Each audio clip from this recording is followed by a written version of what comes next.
കോഴിക്കോട് കുറ്റിച്ചിറയിൽ കുളിക്കാനിറങ്ങിയ വിദ്യാർത്ഥിക്ക് ദാരുണാന്ത്യം. പയ്യാനക്കൽ കപ്പക്കലിലെ 17-കാരനായ യഹിയ എന്ന വിദ്യാർത്ഥിയാണ് മുങ്ങി മരിച്ചത്. രാവിലെ കുറ്റിച്ചിറയിൽ കുട്ടികൾക്കൊപ്പം കുളിക്കാനിറങ്ങിയതായിരുന്നു പയ്യാനക്കൽ കപ്പക്കൽ സ്വദേശിയായ യഹിയ.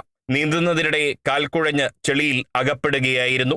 ഒപ്പമുണ്ടായിരുന്ന കുട്ടികൾ വിവരമറിയിച്ചതിനെ തുടർന്ന് പരിസരത്തുണ്ടായിരുന്ന നീന്തൽ പരിശീലകർ തെരച്ചിൽ നടത്തിയെങ്കിലും ഫലമുണ്ടായില്ല.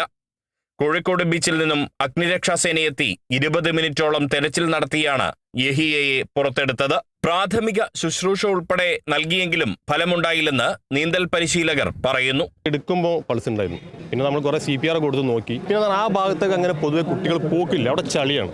ഇവിടെ ആണെന്നുണ്ടെങ്കിൽ അങ്ങനെ സംഭവിക്കില്ലായിരുന്നു. ഒരു സംഭവം ഉണ്ട്. കാരണം ഇവിടുത്തെ ഇന്ന് സാധാരണ ഉണ്ടാവുന്നതിനേക്കാളും കൂടുതൽ കുളത്തിൽ ആളുകൾ കൂടുതലാണ്. ഇത് അവിടെ ആയതിനും ആരും അറിഞ്ഞില്ല. കുട്ടി വളം വെക്കുന്നു, ആരും വിളിക്കുക ഒന്നും ചെയ്തില്ല. പിന്നെ നമുക്ക് അവിടെ എത്താനുള്ള സമയം വേണമല്ലോ. അപ്പോൾ ഇതിന് കുട്ടി അങ്ങനെ ഒരു ദൗർഭാഗ്യ സംഭവം. എനിക്ക് അതിൻ്റെ ഒരു ഇതിപ്പോഴും വിട്ടിട്ടില്ല. കുറേ പൾസ് കൊടുത്തൊക്കെ നോക്കിയിരുന്നു ഞാൻ. അപ്പോൾ ചെറിയൊരു ഇതുണ്ട്, CPR കൊടുത്തു. നമ്മൾ CPR കൊടുക്കുമ്പോൾ മൂക്കിന്നും വായുന്നു ചളി വരാണ്.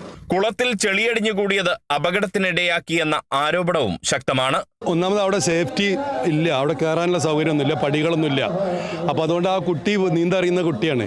അപ്പോൾ അവരെ കൂടെയുള്ള ആളുകളും പറഞ്ഞ് നീന്തറിയുന്ന കുട്ടി അവിടെ എത്തിയപ്പോൾ ആ കുട്ടിക്ക് ഈവൺ എന്തെങ്കിലും മസിൽ പ്രശ്നം എന്തെങ്കിലുമൊക്കെ സംഭവിച്ചിട്ടുണ്ടാവും. ഇവിടെ ട്രെയിനിങ് ചെയ്യുന്ന ആൾക്കാർക്ക് ഇവിടെ രാത്രിയൊന്നും വന്നേക്കാൻ കഴിയില്ല. അപ്പോൾ ഏത് സമയം ഇവിടെ എന്ത് സംഭവിക്കാം. പണ്ട് സിവിൽ സ്റ്റേഷനിൽ മേഡം വന്നപ്പോഴൊക്കെ ഞങ്ങൾ പറഞ്ഞിരുന്നു, അപ്പോൾ ഇവിടെ എന്തെങ്കിലും ഇത്രയൊക്കെ ചെയ്ത സ്ഥിതിക്ക് ഇവിടെ നോക്കാൻ ആൾ വേണം. ഇപ്പോൾ ബീച്ചിലൊക്കെ ആളുകളില്ലേ, അതേപോലെ കോർപ്പറേഷന് ഇവിടെ 1-2 ആളെ വെക്കാം.